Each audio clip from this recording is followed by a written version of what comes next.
He was not supposed to hear anything beneath the water, but the German shepherd did. By the time Sergeant Caleb Walker saw him, the flooded road outside Millbrook, North Carolina, had already disappeared under a moving sheet of brown water.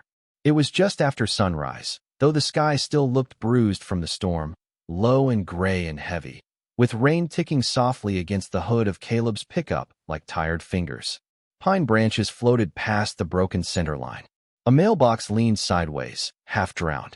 Somewhere beyond the trees, a swollen creek roared through the culvert with the deep, hungry sound of something that had forgotten where it was supposed to stop. Caleb had been driving back from an overnight volunteer shift at the evacuation shelter, his boots still damp, his jacket smelling of coffee, wet wool, and diesel from the generators. He had planned to leave town before the second band of rain moved in. He had told himself he had done enough. Then he saw the dog. A German shepherd stood almost 30 yards ahead, chest deep in the floodwater, facing the middle of the road, as if guarding a grave no one else could see. Cars had stopped on both sides. A sheriff's cruiser flashed red and blue through the mist. Two men in raincoats were shouting from the shoulder, one holding a rope, the other waving both arms as though volume could pull the animal to safety. The dog did not move. He was large, sable-coated, with a black saddle darkened by rain and a silvering muzzle that made him look older than his body. His ears were pinned forward. His tail hung low, straight as a warning. Every few seconds he lowered his head toward the water, then lifted it again, eyes fixed on one spot near the flooded culvert. A man tossed the rope. It landed across the dog's back. The shepherd turned, caught it gently in his teeth, and bit through the wet fibers with one clean motion. Not angry, not wild, just certain. Caleb eased his truck onto the gravel shoulder and killed the engine. For a moment he sat there, hands still on the wheel, watching the animal stand against the current. Something tightened beneath his ribs. He knew that posture. Years ago, in another place with hotter dust and louder skies, Caleb had worked beside K-9 teams long enough to learn the difference between fear and focus. A scared dog tried to escape. A trained dog held position. This one was holding. Caleb stepped out into the rain. Cold water immediately soaked the cuffs of his jeans. The air smelled of mud, torn roots, gasoline, and river silt. Sheriff Daniel Brooks turned toward him, rain dripping from the brim of his hat. Roads closed, Sergeant. Creek jumped the banks. We're waiting on county rescue. Caleb nodded once, but did not look away from the dog. Who's shepherd? Nobody knows. No collar we can read from here. He wandered in before dawn and won't leave. We tried food, tried rope, tried walking out there. He keeps blocking us. The sheriff lowered his voice. If he stays much longer, that current's going to take him. Caleb took 3 slow steps toward the waterline. The shepherd's head snapped toward him. Amber eyes met Caleb's through the rain. No barking, no growling. Only a stare so direct it felt less like warning and more like recognition. Caleb lifted one hand, palm open. Easy boy. The dog blinked once. Then, without turning away from Caleb, he lowered his muzzle to the water again and let out a sound Caleb felt in his chest more than heard. A thin, broken whine. Not for himself. Caleb's breath slowed. Behind the dog, beneath the brown water, something knocked faintly against concrete. Once. Then again. Maybe debris. Maybe a branch trapped in the culvert. Maybe nothing at all. But the shepherd heard it, and his whole body answered. His paws dug harder into the drowned asphalt. His shoulders trembled from cold and effort, yet he leaned toward that submerged place as if held there by a promise stronger than fear. One of the bystanders muttered, "Dog's lost his mind." Caleb shook his head, barely. "No," he said. He found something. The rain softened for half a second, just enough for the world to grow strangely still. The cruiser lights flashed across the water. Red, blue, red, blue. The German shepherd took one step deeper, nose pointed toward the culvert, and the current slapped against his chest. Caleb heard the knock again. Weak, buried, human in its rhythm. His throat went dry. He looked at Sheriff Brooks. "Get me a rope, a flashlight, and anybody here who can hold a line." The sheriff stared at him. "You think someone's under there?" Caleb was already stripping off his jacket. The cold bit into his arms, but he kept his eyes on the dog. The shepherd had turned back toward the flooded road, refusing every voice that called him away, refusing the storm, refusing the water, refusing to abandon whatever lay beneath it. Caleb stepped into the flood. I think he's been telling us that since dawn. The first step into the flood stole the warmth from Caleb's bones. The water rose above his knees, then pressed against his thighs with a force that made every muscle answer. It was not deep enough to drown a man standing upright. Not yet, but it was fast enough to make one mistake matter. Beneath his boots, the asphalt had vanished. He felt for it through the soles, sliding 1 foot forward at a time, testing the road the way he had once tested loose ground in places where the earth could not be trusted. Behind him, Sheriff Brooks shouted instructions to the men holding the rope. Caleb heard the words, but they came muffled through rain and rushing water. His world had narrowed to the line tied around his waist, the white beam of the flashlight clipped to his shoulder, and the German shepherd waiting ahead like a living marker. The dog did not retreat when Caleb approached. He only shifted his weight, making room without surrendering the place he guarded. Up close, Caleb saw more than rain on the shepherd's coat. There was mud dried in old layers along his legs, a shallow scrape near one paw, and a worn leather collar so dark with water it looked almost black. Something metal hung from it, but the tag was turned inward and hidden against the thick fur of his neck. "Easy," Caleb whispered, though he was not sure whether he was speaking to the dog or to himself. The shepherd's eyes flicked to him, amber and steady. Then his nose dropped toward the water again. Caleb followed the motion. The flooded road dipped near the mouth of the culvert, where the creek had torn through with enough pressure to bend the guardrail. A sheet of water moved over the opening, dirty and restless, carrying twigs, pine needles, plastic bottles, and pale strips of roadside grass. Nothing about it invited hope. The sheriff called from the shoulder. "Caleb, county says 10 minutes minimum." Caleb looked at the culvert. 10 minutes felt like a lifetime when a person had air. It felt like a sentence when they did not. He crouched slowly, letting the water climb to his ribs. The cold punched the breath out of him. He held still until his body stopped fighting it, then lowered one gloved hand into the current, feeling along the submerged edge of the concrete. The shepherd stepped closer, almost touching Caleb's shoulder. A low sound rolled from the dog's chest.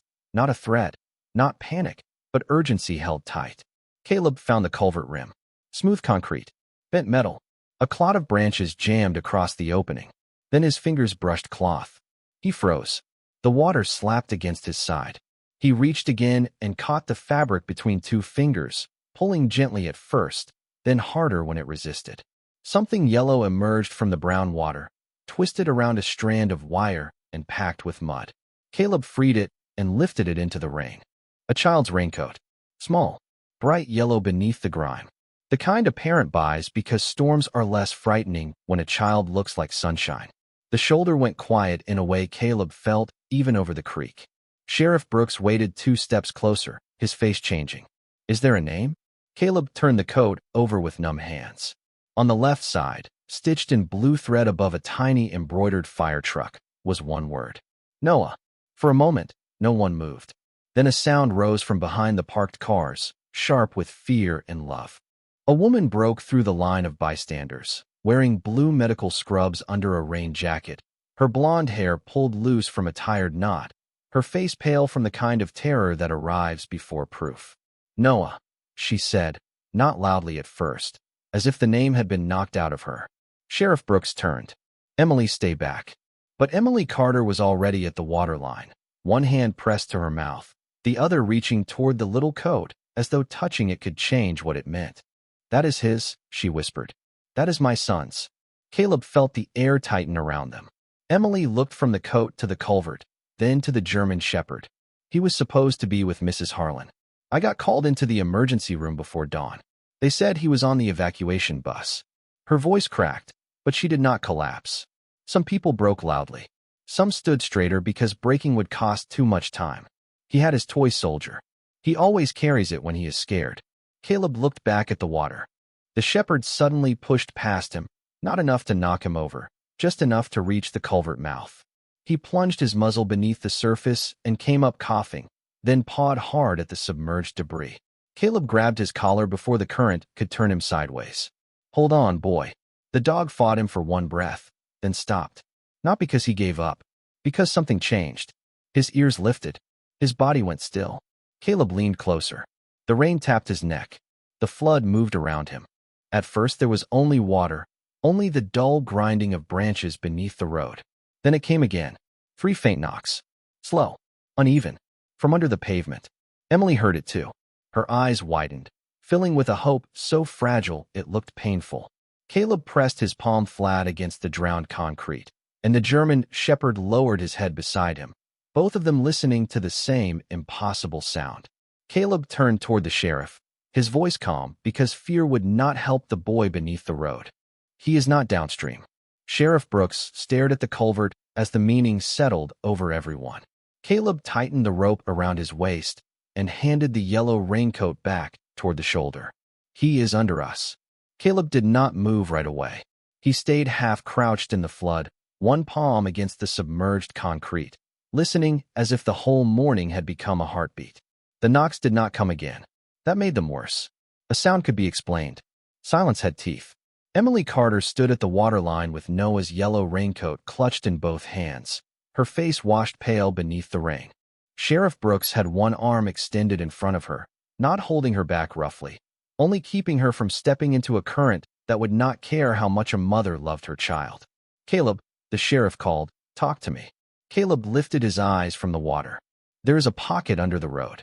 Brooks looked toward the buckled pavement, then toward the culvert mouth where muddy water curled and vanished beneath the asphalt. "You cannot know that." The knocks came from below the surface, not downstream. Caleb pointed to the slight sag in the road, a place where the yellow center line bent out of shape under the brown water. The shoulder washed out first. If part of the roadbed collapsed but the slab held, there could be space underneath. Enough for air. Not for long. Brooks swallowed hard. He was a practical man, the kind who trusted radios, maps, rescue crews, and things he could put in reports. But now his eyes went to the German shepherd, who had lowered himself chest deep again and was staring at the same sunken point with a stillness no ordinary stray should have had. "County rescue is still 8 minutes out," Brooks said. "Maybe more if Route 11 is blocked." Caleb already knew what that meant. 8 minutes to arrive. More to unload. More to cut through water and debris. More to decide who was allowed to risk what. Beneath them, a little boy might be counting breaths in the dark without knowing he was counting them. Emily's voice came thin through the rain. "Is he alive?" Caleb turned to her. He did not offer comfort he had not earned. He knocked. Emily closed her eyes, and for 1 second her whole body seemed to lean toward those 2 words as if they were a handrail over a cliff. Then she opened them again. "Noah is 6. He is afraid of dark places." Her mouth trembled, but her voice held. "He sings when he is scared. Old church songs my mother taught him. If you get close, call his name. He will answer if he can." Caleb nodded. Something inside him shifted at that. Not memory exactly.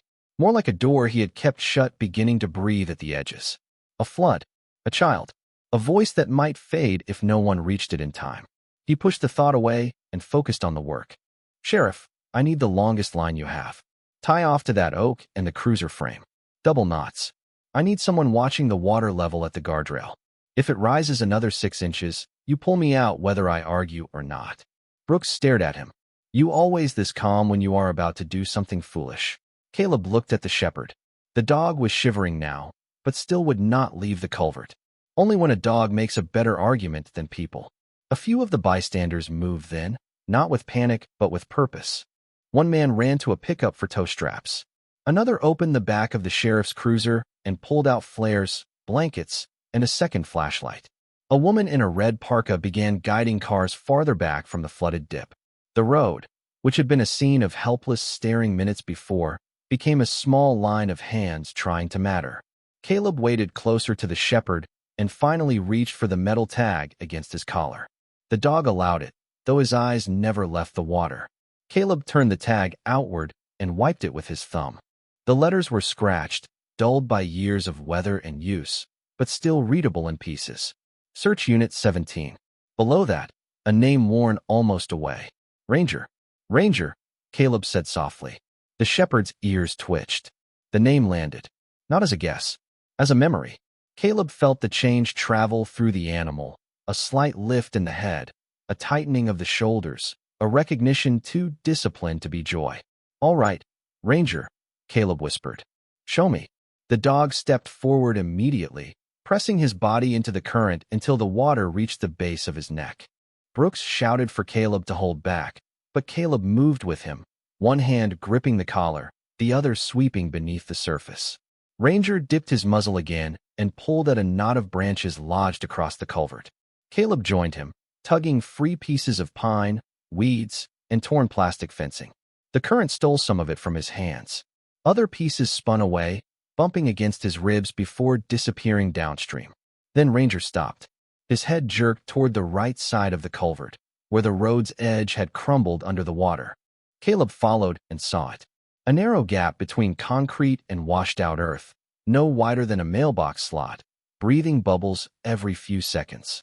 Not enough for a grown man. Maybe enough for sound. Caleb leaned down until his cheek nearly touched the flood. "Noah," he called, slow and clear. "Noah Carter, my name is Caleb. Your mom is here. If you can hear me, make one sound." Nothing answered. Emily made a small, broken noise from the shoulder, and the sheriff murmured something to her, low and steady. Caleb waited. Rain ran down his face. His fingers numbed against Ranger's collar. Then, from beneath the road, faint as a spoon tapping glass in another room, came one knock. Ranger lifted his head and barked once, sharp enough to cut through rain, radios, and fear. Caleb looked back at Brooks. "He is alive." The sheriff's expression changed. Not relief yet. Relief would be too early. It was belief. Heavy and frightening. Caleb unclipped the flashlight from his shoulder and tightened the rope around his waist. Ranger watched every movement. When Caleb lowered himself toward the culvert mouth, the dog stepped with him. "No," Caleb said. "You stay." Ranger did not obey. He planted both front paws at the edge of the gap and stared into the water like the command had come from somewhere deeper than Caleb's voice. Caleb understood then that this dog had not waded through cold, dawn, and rising water to be dismissed at the door of the rescue. Whatever was beneath that road, Ranger had claimed it as his mission. Caleb gave one short nod. "Then stay close." The shepherd leaned forward, nose to the dark opening, and breathed in. Caleb took one long breath of his own, tasting mud and rain and the old metallic edge of fear. Then he slid one arm into the flooded gap, feeling for the hidden space below the road, while above him Emily whispered her son's name like a prayer that refused to end. Caleb's arm disappeared into the gap up to the shoulder, swallowed by cold water, and the black seemed beneath the broken road. The space was too narrow for his body, too jagged for speed, and too uncertain for comfort. His fingertips found mud, gravel, torn roots, then concrete slick as ice. He pressed his cheek closer to the surface, keeping his mouth above the flood while the current tugged at his ribs. Ranger stood beside him, braced like a statue carved from rain, his nose nearly touching Caleb's sleeve. Every few seconds the dog inhaled sharply, then shifted his paws, guiding Caleb by instinct rather than words. "Left?" Caleb asked under his breath. Ranger nudged his wrist. Caleb moved left. His fingers brushed something smooth and round. Plastic. Small. He hooked it carefully and pulled it free from the underwater pocket. A toy soldier surfaced in his palm, green paint scratched, one tiny arm bent from years of being carried in a child's hand. Emily saw it from the shoulder. The yellow raincoat slipped from her grip and fell against her knees. "That is his," she whispered. "He calls him Captain Brave." For a moment, even the flood seemed to give them room to understand. Noah had been there. Not yesterday. Not some imagined path downstream. Here, under the road. Caleb closed his fist gently around the little figure, then handed it back toward Sheriff Brooks, who waited close enough to take it. "Keep talking to him," Caleb said. "Keep his mother talking." Brooks nodded, his face set now in the hard focus of a man who had accepted the impossible and chosen work over fear. "Emily," he called, "say his name. Tell him what you need him to do." Emily stepped as close as the sheriff would allow, rain streaming down her cheeks so completely that tears had nowhere separate to go. "Noah," she called, her voice shaking but clear. "Baby, it is Mom. I am right here. You listen to me. You tap if you hear me." Silence answered first. Then one faint knock came from below. Emily covered her mouth, and her knees nearly folded, but the woman in the red parka caught her gently under one arm. Caleb looked at the culvert again. The gap was not the entrance. It was a vent, a crack where sound and bubbles escaped. Noah had to be trapped farther inside, in a pocket created when the roadbed washed out beneath the slab. To reach him, Caleb would have to enter through the culvert mouth, clear the branch jam, and follow the narrow channel under the pavement until he found the hollow. It was not heroic when he thought of it. It was simple and terrible. There was a child where a child should never be, and Caleb was the one closest enough to try. County rescue had still not arrived. Somewhere in the distance, a siren rose and faded behind rain and trees. Too far. Caleb turned to Brooks. "I am going in through the culvert." Brooks did not argue at once. That told Caleb the sheriff had reached the same conclusion and hated it. "That pipe is half blocked. You get stuck, we may not be able to pull you back clean. Then do not let the line go slack." "Caleb," the sheriff's voice dropped. "You are not 25 anymore." Caleb almost smiled. "No, that is why I know not to waste breath." Ranger gave a low whine. Caleb looked down and saw the shepherd staring not at the culvert now, but at Caleb's hand, where the mud from the toy soldier still marked his glove. The dog seemed to understand the shape of the decision before any human spoke it. Caleb crouched beside him and finally turned the collar tag fully toward the light. "Search Unit 17. Ranger." Beneath it, another line, worn but not gone. "Lieutenant Aaron Miles." The name meant nothing to Caleb yet, but it carried weight. Names on tags always did. They were never just letters. They were hands that had fed, voices that had called, promises that had been made out loud. Caleb touched the tag once. "You have done this before, have you?" Ranger blinked rain from his lashes and turned back to the water. Brooks and two men secured a second rope around Caleb's chest and shoulders. Someone handed him a waterproof flashlight. Someone else passed a small folding shovel from a truck bed, though there was little chance it would help under moving water. Emily's voice continued, softer now, trembling through an old hymn Caleb recognized from childhood Sundays he had not thought about in years. She did not sing it perfectly. Fear thinned the notes. But she sang for Noah, and maybe for herself, and maybe because some songs are built for places where words alone cannot stand. Caleb lowered himself toward the culvert mouth. The water climbed over his chest, then to his collarbone. Cold wrapped around him with clean, merciless hands. Ranger stepped forward with him until Brooks caught the dog's collar. "No, boy," Brooks said. "You stay with us." Ranger twisted once, not hard enough to harm, only desperate enough to make the leather creak. Caleb paused. The shepherd's eyes locked on him. There it was again, that silent insistence. Not command, not plea, partnership. Caleb took the loose end of a smaller rope and clipped it through Ranger's collar, then tied the other end to his own harness with enough length for the dog to move, but not be swept away. Brooks stared. "You cannot take a dog in there." Caleb looked at the blocked opening, then at the animal who had found every sign before the people did. "I am not taking him," he said. "He is taking me." Brooks held his gaze for one hard second, then let go. Ranger entered first, lowering his body into the brown rush, nose working, shoulders steady. Caleb followed, one hand on the dog's back, the other gripping the flashlight. The culvert swallowed the daylight almost immediately. Behind them, Emily's song blurred into rain. Ahead, the pipe narrowed into darkness, smelling of mud, rust, and trapped air. Ranger stopped twice to pull at branches. Caleb freed what he could and pushed through what he could not. The rope tightened behind him, then eased. Inches became feet. Feet became a world. Somewhere ahead, beneath the road, a child waited with a toy soldier missing from his hand, and Caleb could hear, faint beneath the water and his own breathing, one more knock. The culvert narrowed until Caleb could no longer lift his head without brushing the curved concrete above him. Water pressed against his chest and slid past his shoulders, cold and relentless, carrying grit that stung his skin and tapped against his flashlight like fingernails. Ranger moved ahead with careful confidence, not swimming, not walking, but working through the flooded darkness as if every inch of the pipe had been drawn for him by scent alone. The small rope between them tugged once, then slackened. Caleb followed, breathing through his mouth, keeping one hand against the wall and the other near Ranger's back. The dog stopped where the branch jam thickened. His ears flattened, his body lowered. Caleb angled the flashlight forward and saw a tangle of pine limbs, grass, and washed-out fencing wedged across the pipe. Beyond it, there was only black water and the thin glimmer of trapped air trembling against the top of the concrete. "Easy," Caleb whispered. His voice sounded small inside the culvert, swallowed by the rush beneath him. Ranger reached into the tangle with his teeth and pulled. A branch shifted. Caleb grabbed it and worked it loose inch by inch, careful not to let the whole jam break free at once.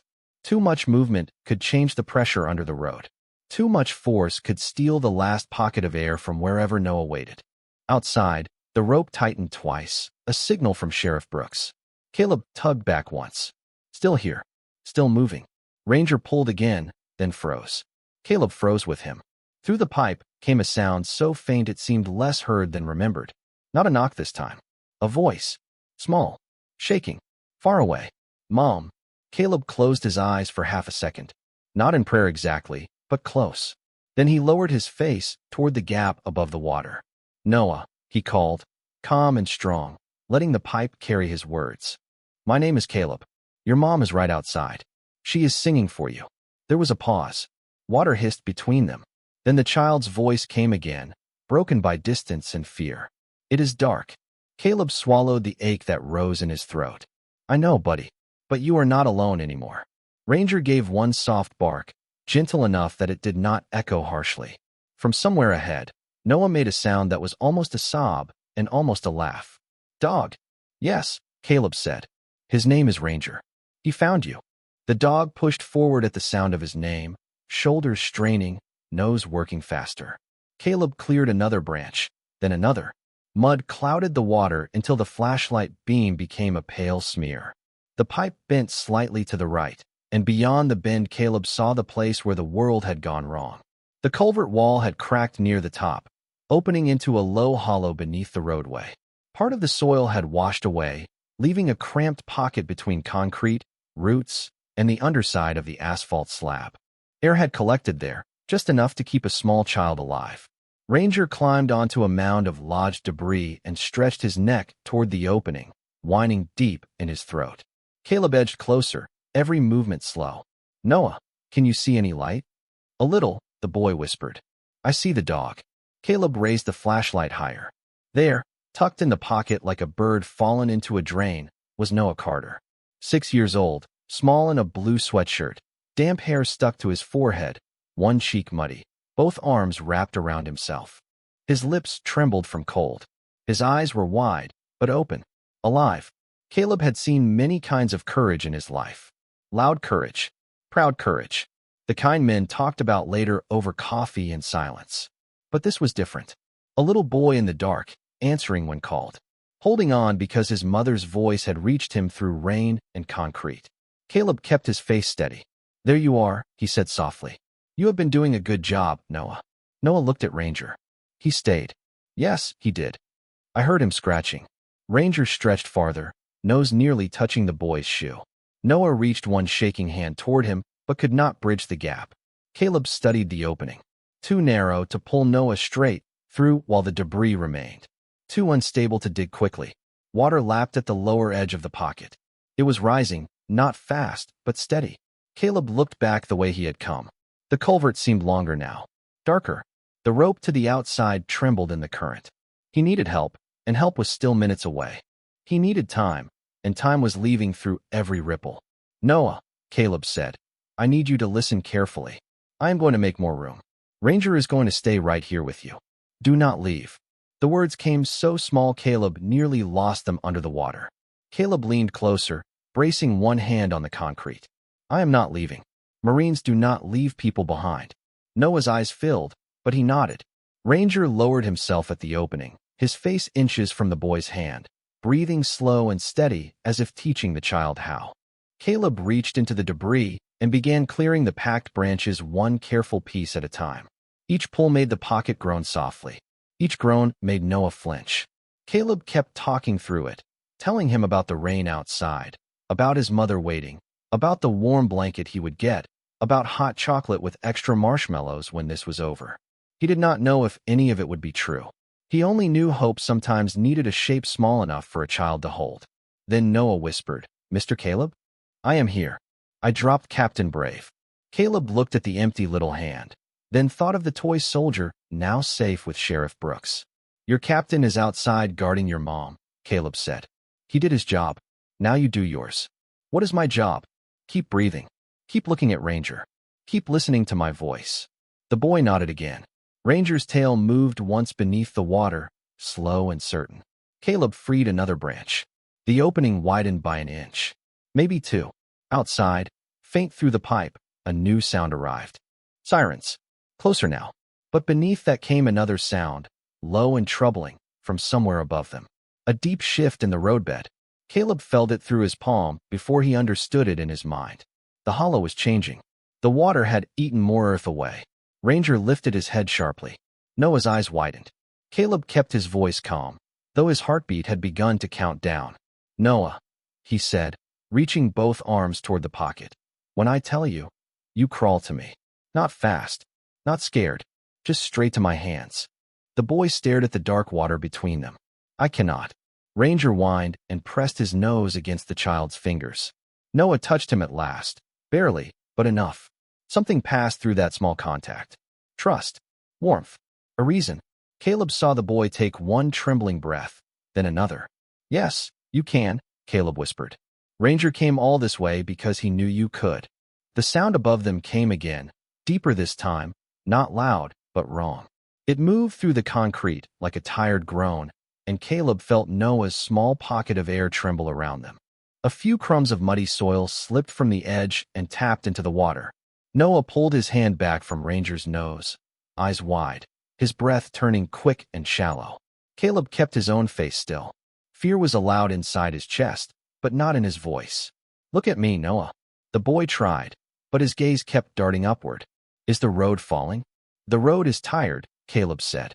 So we are going to stop asking it for extra time. Ranger shifted at the opening, planting his paws into the lodged debris as though he understood every word. His wet fur brushed Caleb's arm. The dog's warmth was faint but real in that cold pipe, a living pulse against all that water and stone. Caleb reached both hands into the narrow space. The opening was still too tight.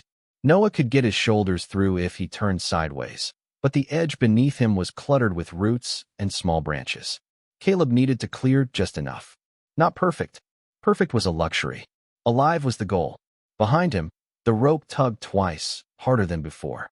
Sheriff Brooks was signaling that rescue crews had arrived, or the water had risen, maybe both. Caleb did not have a free hand to answer. He braced one boot against the culvert wall, leaned in, and pulled a twisted length of fencing from the lower edge of the gap.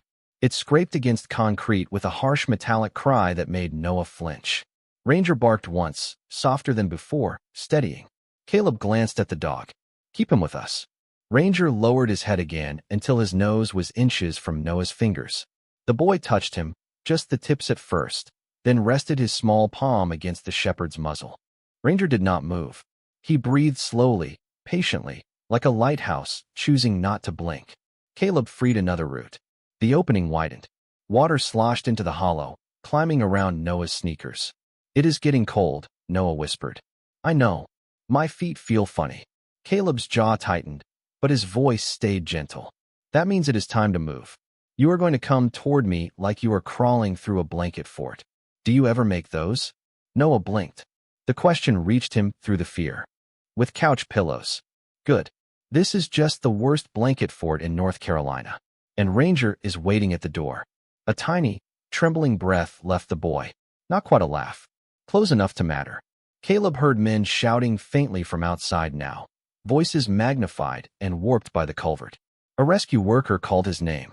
Sheriff Brooks answered. Emily's voice rose above them all, singing again, thinner in the rain but still there, carrying the melody like a candle cupped against wind. Noah heard it. His eyes shifted toward the sound. Mom. She is right there, Caleb said. And she needs you to crawl to me. The boy nodded, but his body did not obey. Caleb knew that look. Panic could turn the smallest space into a mountain. He leaned closer. Noah, give Captain Brave an order. Noah's lips parted. What? You told me he is a captain. Captains give orders. The boy swallowed. What order? Tell him you are going home. Noah looked at Ranger, then toward the darkness beyond Caleb, as if imagining the toy soldier outside with his mother. His voice came small but clearer. Captain Brave, I am going home. Caleb reached farther. That is right. Now come to my hands. Noah lowered himself onto his stomach in the cramped hollow. The movement sent a ripple through the water, and the road above them answered with another low shift. Caleb ignored it. Ranger did not. The shepherd snapped his head upward, then back to Noah, whining deep in his throat. Caleb stretched until his shoulders burned. Slow, buddy. One elbow. Good. Now the other.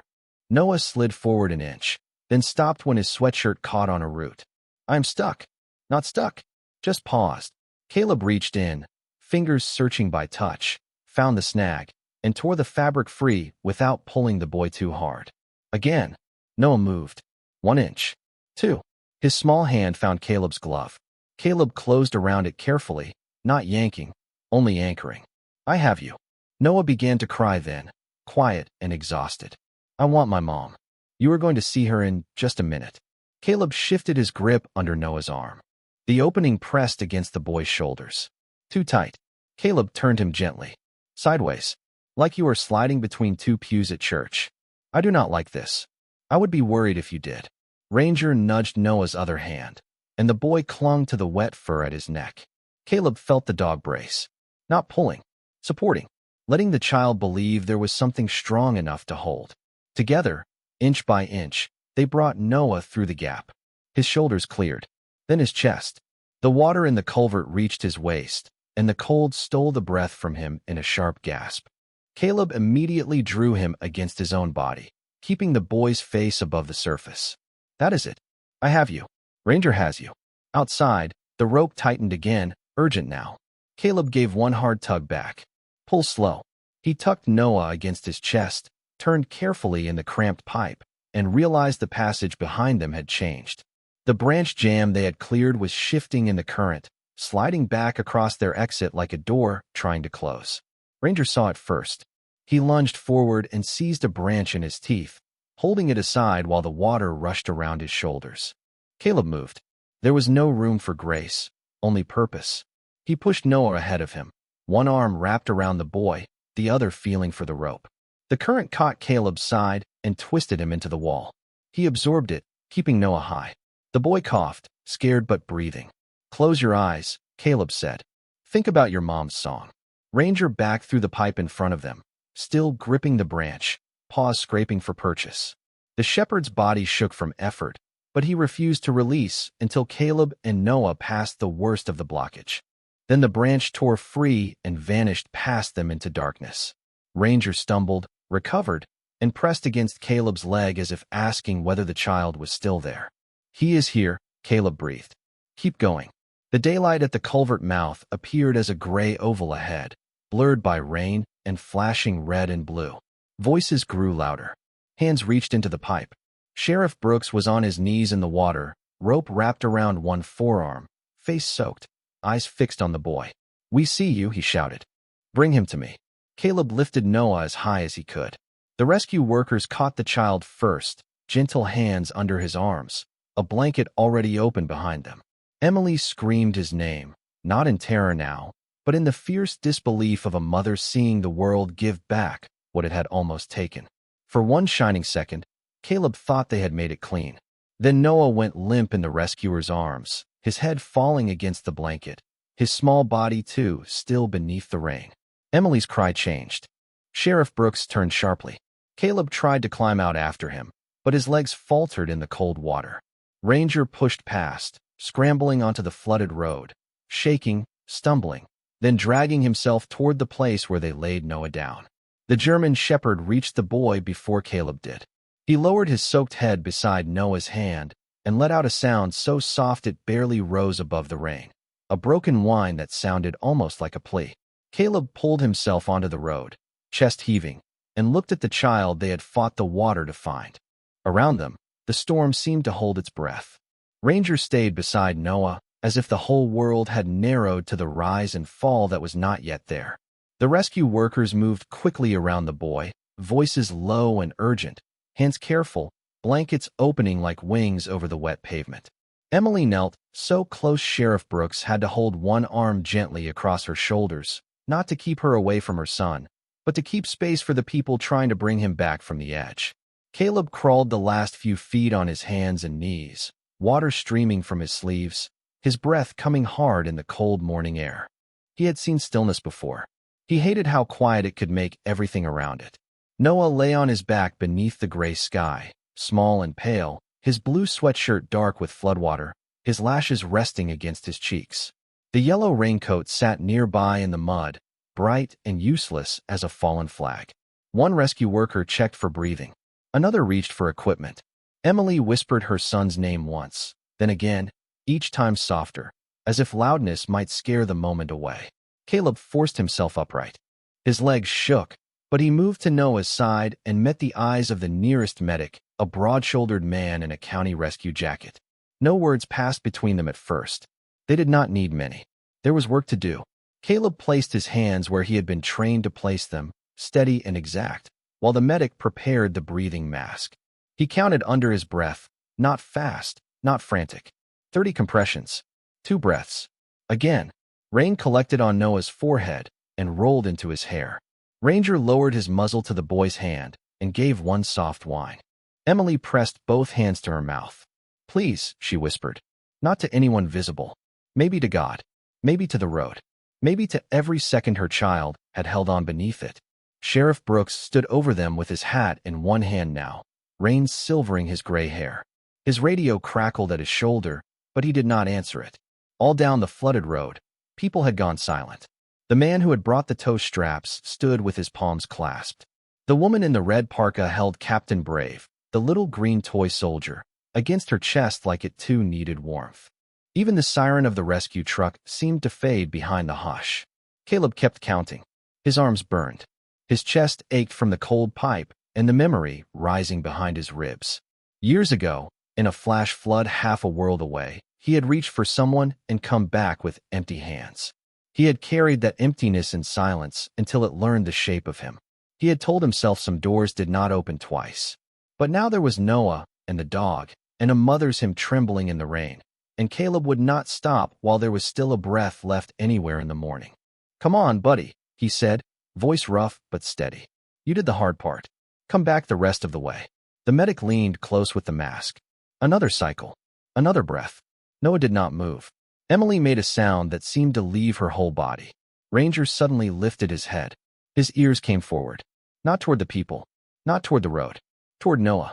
The dog stared at the boy's face, then placed one paw, wet and trembling, beside Noah's open hand. He did not climb onto him. He did not interfere. He simply stayed close enough that the child's fingers brushed his fur. Caleb noticed the contact. So did Emily. Her eyes widened through tears. "Noah," she whispered, leaning closer without crossing into the worker's space. "Ranger is here. The dog is here, baby. You found him, remember? You promised Captain Brave you were going home." Caleb began again. 1, 2, 3. The numbers became less like counting and more like prayer. At 27, Noah's fingers twitched. It was so small Caleb almost thought the rain had moved them. Ranger did not. He gave one sharp bark that snapped every head toward the boy. Caleb paused only long enough to see Noah's throat shift. Then the child coughed. Once. Weak. Then again, harder. Water spilled from his mouth, and the medic turned him carefully to the side, speaking calm words as Noah dragged in a thin, ragged breath that sounded to everyone there like the first note of a hymn. Emily cried out, and this time Sheriff Brooks let her come forward as the medic nodded. She gathered her son's hand in both of hers, not pulling him away, just holding the part of him she could touch. Noah's eyes fluttered, unfocused at first, then searching. "Mom." The word was barely there. It was enough.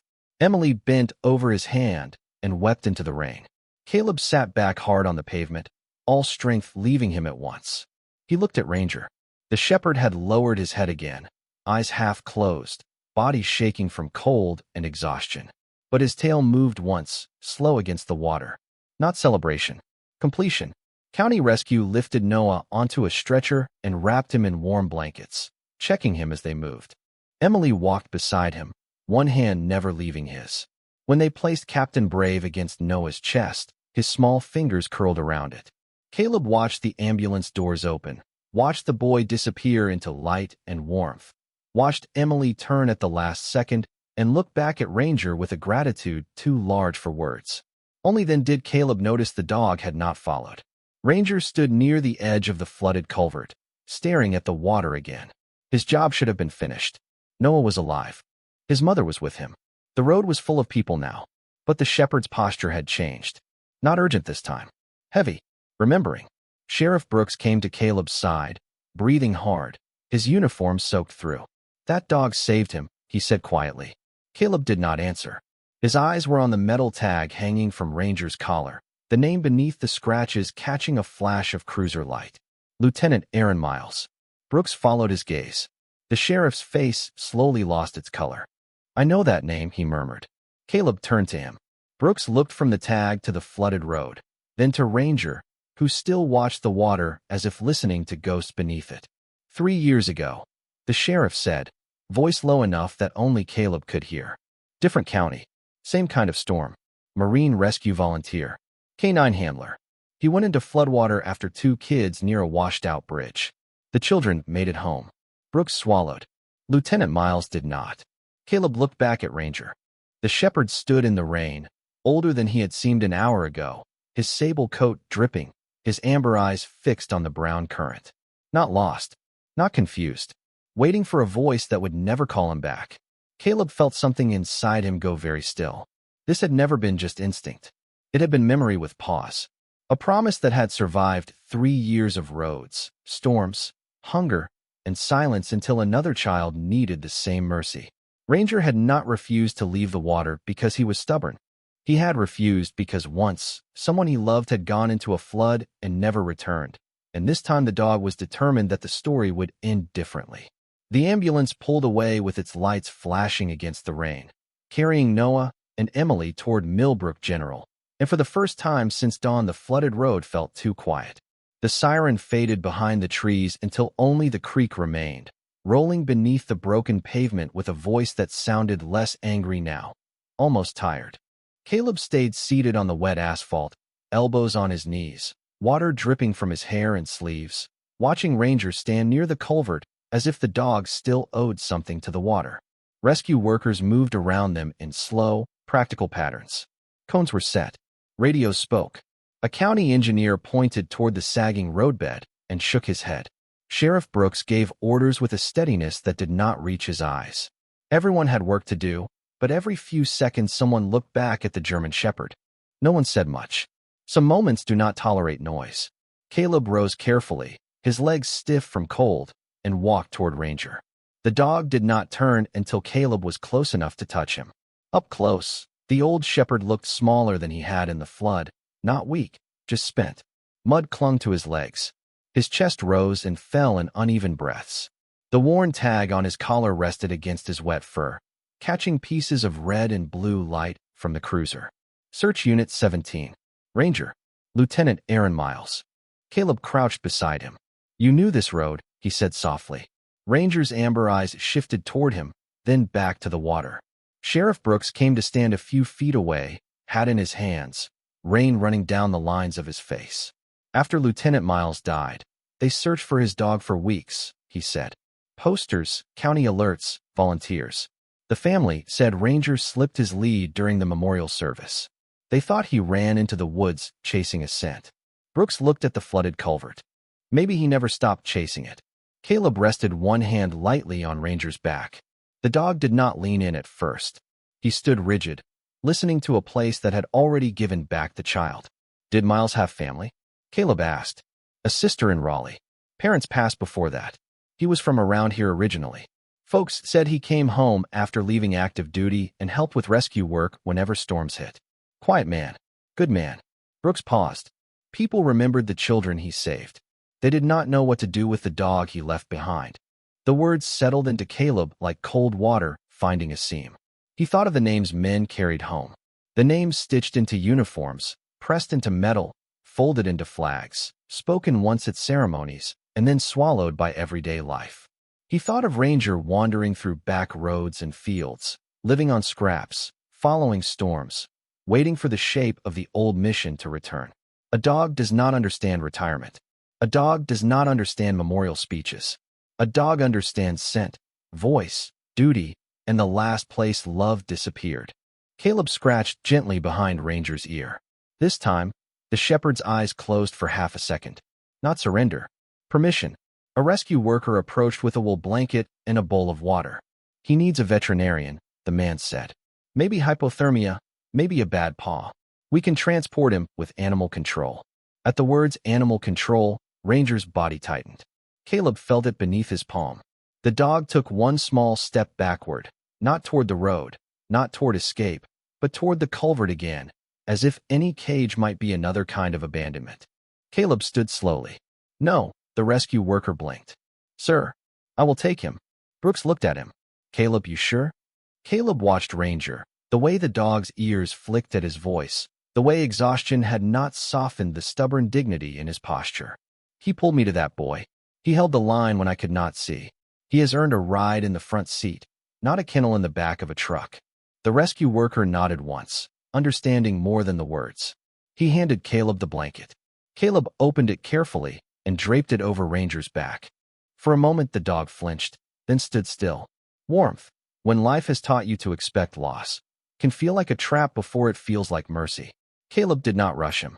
He simply waited, one hand resting near the collar, breathing slowly until Ranger's own breath began to match.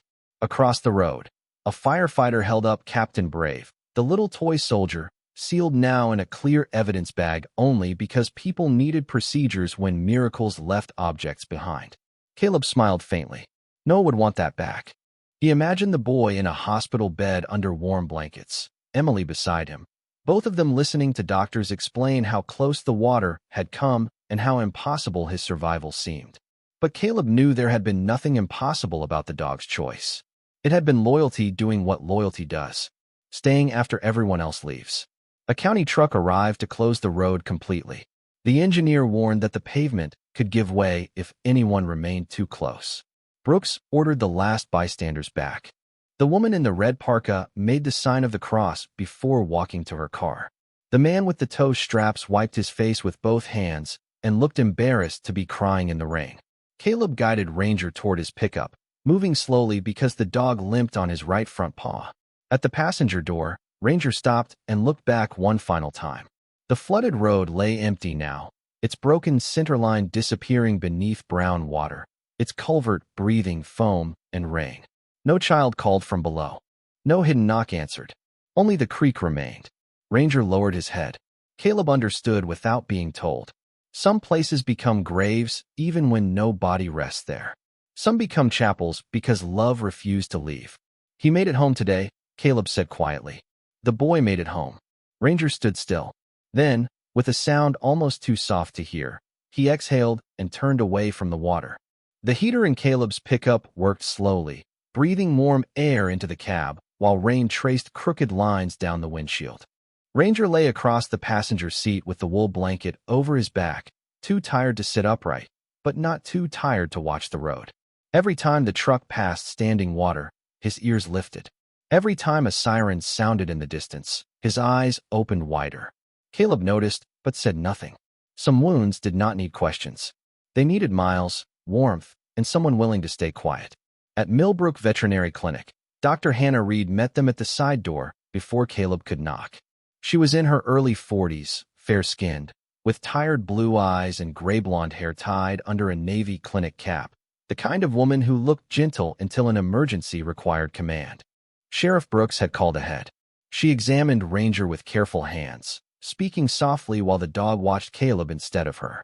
His paw was strained, his temperature too low, his body lean from too many hard weeks, maybe months, on his own. But his heart was strong. Hannah listened to it through the stethoscope and smiled with wet eyes she tried to hide. This old boy has been carrying a mission longer than most people carry a promise, she said. Caleb stood beside the table, one hand resting where Ranger could see it. Can he recover? With rest, food, and someone patient. Hannah looked at the shepherd's collar tag. Yes, but he will need more than a place to sleep. Caleb understood. Shelter was wood and walls. Home was different. 3 days later, Noah Carter woke fully beneath clean white blankets at Millbrook General, his small hand wrapped around Captain Brave. The doctors called his survival remarkable. Emily called it mercy. Caleb did not correct either word. He came by in the afternoon with permission from the nurses, wearing dry jeans, a Marine Corps sweatshirt, and the expression of a man uncomfortable being thanked. Ranger came with him, moving slowly on his bandaged paw, his coat brushed clean for the first time in what looked like years. When the dog entered the room, Noah turned his head on the pillow. For a second, his face was still pale and uncertain. Then he smiled. Not a big smile. Not the kind made for pictures. A tired little lift at the corner of his mouth that changed the air in the room. "Ranger," he whispered. The German shepherd crossed the floor with surprising care, rested his chin on the edge of the bed, and closed his eyes when Noah's fingers touched his ears. Emily stood near the window, arms folded tightly over her chest, tears running freely now that her son was safe enough for her to cry. Caleb looked away, giving the moment privacy. Noah lifted Captain Brave a few inches. "He guarded Mom?" Caleb nodded. "He did." Noah looked at Ranger. "And you guarded me." Ranger gave a soft huff, the closest thing to an answer he seemed willing to offer. A week after the storm, the town gathered at a small veterans memorial just outside Millbrook, where wet grass shone under a clean morning sun. The floodwater had receded. The broken road remained closed, marked by orange barriers and fresh gravel, but the sky looked washed and new, as if the storm had taken its anger with it when it left. Sheriff Brooks had found Lieutenant Aaron Miles's sister, Rebecca, a schoolteacher from Raleigh with the same quiet eyes Caleb imagined her brother must have had. She brought a folded photograph of Aaron in uniform, kneeling beside a younger ranger. In the picture, the dog's muzzle was dark, his ears sharp, his whole body bright with purpose. When Rebecca saw him now, older and silver-faced, she pressed one hand to her mouth. Ranger recognized her scent before her voice. He walked to her slowly, then leaned his head against her leg. Rebecca bent over him and whispered his name as though giving it back. No one rushed them. Even Noah stood still, holding his mother's hand, watching with the solemn patience children sometimes find after fear has made them older by a few days. At the base of the memorial, Rebecca placed Aaron's photograph beside a small bouquet of white lilies. Then Caleb unclipped Ranger's worn tag from the old collar. He did not remove the collar itself. That belonged to the years the dog had survived. But the tag, scratched and dulled by weather, belonged here too. He laid it gently beneath Aaron's name. Ranger watched the movement, ears forward, body still. For a moment, Caleb wondered if the dog would step back toward the road, toward the old search, toward whatever part of him had lived inside that last unfinished day. Instead, Ranger sat beside Caleb. Not in front of the memorial. Not alone. Beside him. Rebecca smiled through tears. "Aaron would have liked that," she said. Caleb looked down at the shepherd. "I think Aaron sent him where he was needed." No one argued. Some statements are not meant to be proven. They are meant to be lived with. Later, when the small gathering drifted away, Emily brought Noah over. The boy walked carefully, still recovering, but stubborn about doing it without being carried. In his hands he held the yellow raincoat, washed now, still torn near the sleeve, the name Noah stitched above the little fire truck. He handed it to Caleb. "Mom says we are going to frame it," he said, "but I wanted Ranger to see it first." Ranger sniffed the coat, then touched his nose to the embroidered name. Noah placed one hand on the dog's head. "You can come visit me, right?" Caleb glanced at Emily, then at Rebecca. Rebecca gave a small nod, the kind that hurt and healed at the same time. She had found what remained of her brother's partner, but she also understood that Ranger had chosen his next place to stand. Caleb rested his hand on the shepherd's back. "He is coming home with me," he said. "But yes, we will visit." Noah accepted this with grave approval. "Good. He likes marshmallows." Emily laughed through tears. Caleb smiled. Ranger wagged his tail once, as if marshmallows were a reasonable condition of friendship. That evening, Caleb drove home with Ranger in the passenger seat again, but this time the dog did not tense at every ditch or puddle. The sun was setting over the pine trees, turning the wet fields gold. On the floorboard lay a new leash, a bag of food from Dr. Reed, and a clean blanket Emily had insisted they take. Ranger rested his head against the seat, eyes half closed, the old collar still around his neck, lighter now without the tag. Caleb reached over and scratched behind his ear. "No more flooded roads today," he said. Ranger sighed. It was a long sound, heavy with miles. Then, for the first time since Caleb had met him, the shepherd slept before the truck stopped moving. Caleb kept one hand on the wheel and the other near the dog, driving through the soft American dusk toward a porch light he had not cared about in years. Behind them, a child was alive. A mother was singing again. A Marine no longer felt quite so trapped beneath the weight of what he had failed to save. And a dog who had waded in the water finally had somewhere dry to rest. Some stories do not end with thunder. They end with an old shepherd asleep in the passenger seat, a man driving slower than he needs to, and the quiet grace of a promise finally kept.